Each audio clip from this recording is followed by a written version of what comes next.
Hi, welcome to my channel. இன்றைக்கி நம்ம சேனலில் என்ன ரெசிபி அப்படின்னா ஒரு நான்வெஜ் ரெசிபி தான் இது பார்த்தாலே தெரிஞ்சிருக்கும் உங்களுக்கு. ஸோ இது வந்து ஆட்டோடை செவரொட்டி அப்படின்னு சொல்லுவாங்க. ஸோ அது எப்படி செய்கிறதுன்னு வாங்க பார்க்கலாம். அதுக்கு முன்னாடி சேனலை சப்ஸ்கிரைப் பண்ணலைன்னா சப்ஸ்கிரைப் பண்ணிக்கோங்க. ஸோ அந்த செவரொட்டி இதை நல்லா வாஷ் பண்ணி எடுத்துக்கலாம். இதை வந்து நம்ம 4-5 வாட்டி தண்ணியை ஊற்றி அலசிட்டு அதுக்கப்புறம் நம்ம எடுத்து வச்சுக்கலாம். இப்போ இதில் வந்து சீரகம் சேர்த்துக்கலாம்.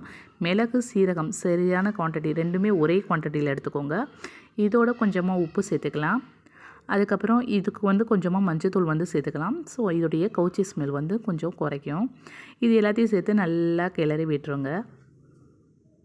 ஸோ இது செய்கிறது ரொம்ப ஈஸி தான், ரொம்ப டஃப்பும் கிடையாது. ஈஸியான மெத்தடில் தான் நான் செய்ய போகிறேன். இப்போ வந்து ஆயில் வந்து இதில் சேர்த்துக்கலாம். ஒரு 3-4 டேபிள் ஸ்பூன் அளவுக்கு ஆயில் சேர்த்துக்கோங்க. கிரவுண்ட்நட் ஆயில் சேர்த்துக்கோங்க, இன்னும் நல்ல டேஸ்ட்டாக இருக்கும். ஸோ எஸ்பிஎஸ்ஸாக இருந்தாலும் அது உங்களுடைய ஆப்ஷனல் தான்.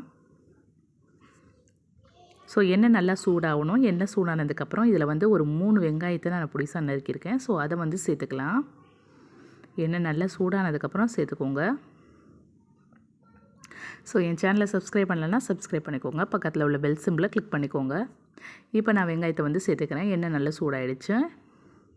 இப்போ வெங்காயத்தை வந்து நீள்வாக்கில் கட் பண்ணியிருக்கேன். ஸோ பொடிசாக நறுக்கணும் அவசியம் இல்லை. நார்மலாக நீங்கள் எப்பவும் கட் பண்ணுற மாதிரியே கட் பண்ணிக்கோங்க. இப்போ நம்ம வெங்காயத்தை சேர்த்துட்டோம்.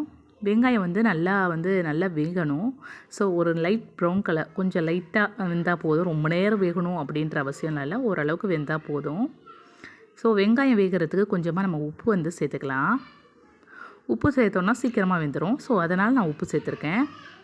ஆல்ரெடி நான் ஈரலுக்கு உப்பு சேர்த்துருக்கேன். ஸோ வெங்காயத்துக்கு உப்பு கரெக்டான அளவு. இதுக்கப்புறம் நம்ம உப்பு வந்து ஆட் பண்ணக்கூடாது, இல்லைன்னா ரொம்ப உப்பாயிரும். இப்போ வெங்காயம் வெந்துருச்சு. இதில் வந்து நம்ம வந்து காஞ்ச மிளகாய் ஒரு 2 மிளகாவை பிச்சு போட்டு சேர்த்துக்கலாம். இது வந்து நல்ல ஒரு டேஸ்ட்டு கொடுக்கும். காஞ்ச மிளகாய் போட்டோம் அப்படின்னா நல்ல வாசமாகவும் இருக்கும், டேஸ்ட்டாகவும் இருக்கும். ஸோ மறக்காமல் இதை ட்ரை பண்ணி பாருங்கள். இந்த ரெசிபி எல்லாேருக்கும் கண்டிப்பாக பிடிக்கும்னு நினைக்கிறேன். பிடிச்சவங்க கீழே லைக் பட்டன் இருக்குது, ஸோ ப்ரெஸ் பண்ண மறக்காதீங்க. நீங்கள் கொடுக்குற ஒவ்வொரு லைக்ஸும் எனக்கு அடுத்த வீடியோஸ்க்கான ஒரு மோட்டிவாக இருக்கும். ஸோ இது வரைக்கும் என் சேனலை சப்ஸ்கிரைப் பண்ணலைன்னா சப்ஸ்கிரைப் பண்ணிக்கோங்க. ஸோ நிறைய பேர் என்கிட்ட வந்து கமெண்ட்டில் வந்து கேட்டுகிட்டே இருக்கீங்க. ஸோ நீங்கள் வீடியோஸ் வந்து நல்லா போடுறீங்க, பட் ஆனால் எனக்கு வந்து ஒவ்வொரு வீடியோஸ் கேட்குறீங்க, பட் அது போடுறது வந்து கொஞ்சம் லேட் ஆகுது எனக்கு. கண்டிப்பாக நான் ஒரு நாள் இதுக்காகவே டைம் ரெடி பண்ணி நான் எல்லாமே பண்ணுறேன். நிறைய பேர் வந்து vlog கேட்குறீங்க. ஸோ நான் கண்டிப்பாக இதை நான் கண்டிப்பாக போடுறேன். ஸோ ஒவ்வொரு vlogகும் இதுக்கப்புறம் நான் வந்து போடுறேன். ஸோ இது வரைக்கும் என்கிட்ட கேட்ட எல்லாருக்குமே நான் ரிப்ளை பண்ணியிருக்கேன். கமெண்ட்ஸ் எல்லாருக்குமே நான் ரிப்ளை பண்ணியிருக்கேன். இப்போ பாருங்கள், இப்போ இந்த செவரொட்டியை வந்து சேர்த்துக்கலாம். சேர்த்து நல்லா கிண்டி விட்டீங்க அப்படின்னா வந்து கலர் நல்லா சேஞ்ச் ஆகி பிளாக் ஆகும். இது வந்து கலர் வந்து நல்லா பிளாக் ஆயிரும். இந்த சுவரொட்டியோடைய சிறப்பு அம்சமே வந்து ரத்தம் உடம்புல இல்லாதவங்களுக்கு கண்டிப்பாக கொடுங்க. இது ரொம்ப நல்லா உடம்புல வந்து நிறையாவே பிளட் சர்க்குலேஷன் வந்து அதிகப்படுத்தும். ஸோ அதனால் இது ரொம்ப நல்லது. ரத்தம் இல்லாதவங்களுக்கு, குழந்தைங்கள்லேருந்து பெரியவங்க தாராளமாக சாப்பிட்லாம்.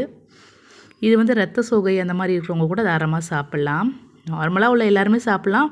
ப்ளஸ் இது வந்து நல்ல மருத்துவ குணம் வாய்ந்ததுனால கண்டிப்பாக எல்லாருமே எடுத்துக்கணும். ஏன்னா ரத்தம் வந்து நம்ம உடம்புல வந்து சர்க்குலேஷன் அதிகப்படுத்தும். இது வந்து நீங்கள் டேரெக்டாக நீங்கள் கடையில் வாங்கினதுக்கப்புறம் செஞ்சிங்கன்னா நீங்கள் இந்த மாதிரி நான்ஸ்டிக் பேனில் செஞ்சுக்கோங்க. ப்ளஸ் நீங்கள் ஃப்ரிட்ஜில் ஒரு நாள் வச்சுட்டிங்கன்னா கண்டிப்பாக நீங்கள் குக்கரில் தான் செஞ்சாகணும். ஏன்னா இது அவ்வளோ சீக்கிரமாக வேகாது ஃப்ரிட்ஜில் வச்சா.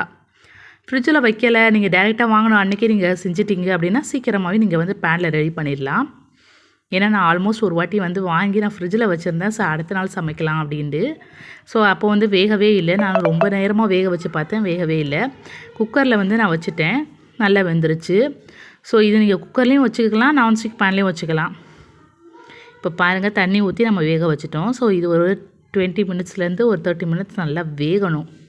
வெந்ததுக்கப்புறம் நல்லா புசு புசுண்டு ஆயிரும். நல்லா சாப்பிட்றதுக்கு நல்லா சாஃப்டாக இருக்கும், நல்ல டேஸ்ட்டாகவும் இருக்கும். இங்கே பாருங்கள், தண்ணி நல்லா அப்சர்வ் பண்ணிருச்சு. இப்போ எண்ணெய் நல்லா பிரிஞ்சு வந்துருச்சு. நம்ம ஒரு கறி இந்த மாதிரி செய்யும்போது எண்ணெய் பிரிஞ்சாலே நல்லா வெந்துருச்சு அப்படின்ற அப்படின்னு அர்த்தம். ஸோ நல்லா எண்ணெய் பிரிகிற வரையும் கொஞ்சம் வெயிட் பண்ணுங்கள். எண்ணெய் தனியாகவும் கறி தனியாகவும் பிரியணும். ஸோ இப்போ எல்லாமே முடிஞ்சிருச்சு. இப்போ க்ளோஸ் பண்ணி அடுப்பை ஆஃப் பண்ணிடலாம். இப்போ ஒரு பிளேட்டில் வந்து நம்ம சர்வ் பண்ண ஆரம்பிச்சிடலாம். இப்போ நான் ஒரு பிளேட் எடுத்திருக்கேன். ஸோ இதில் வந்து நம்ம செஞ்ச அந்த செவரொட்டியை வந்து இதில் வந்து நான் சேர்த்துக்கிறேன். ஸோ ரொம்ப டேஸ்டான செவரொட்டி நம்மளுக்கு ரெடி ஆகிடுச்சு. கண்டிப்பாக இதை ட்ரை பண்ணி பாருங்கள். எப்படி இருந்துச்சுன்னு சொல்லுங்கள். கமெண்ட் பாக்ஸில் கமெண்ட் பண்ணுங்கள். ஏதாவது டவுட்ஸ் இருந்துச்சுனாலும் கமெண்ட் பாக்ஸில் கமெண்ட் பண்ணுங்கள். ஸோ நெக்ஸ்ட் டைம் வந்து நான் கண்டிப்பாக விலாக் வந்து நான் போட ட்ரை பண்ணுறேன். ஸோ இதை நல்ல ஒரு டெக்கரேஷனுக்காக ஜஸ்ட் ஒரு மல்லி இலை வச்சேன். ஸோ பார்க்கவே அழகாக இருக்குது. ஸோ இதை நீங்கள் கண்டிப்பாக ட்ரை பண்ணி பாருங்கள் எப்படி இருந்துச்சுன்னு சொல்லி. ஸோ அதுக்கு முன்னாடி kindly grand request with you என்ன அப்படின்னா சேனலை சப்ஸ்கிரைப் பண்ணிக்கோங்க. அப்போ தான் நான் போகிற வீடியோஸ் உங்கள் எல்லாருக்குமே ரீச் ஆகும். ஸோ ஏதாவது டவுட்ஸ் இருந்துச்சுன்னா கீழே கமெண்ட் பாக்ஸில் கமெண்ட் பண்ணுங்கள். ஸோ தேங்க்ஸ் ஃபார் வாட்சிங்.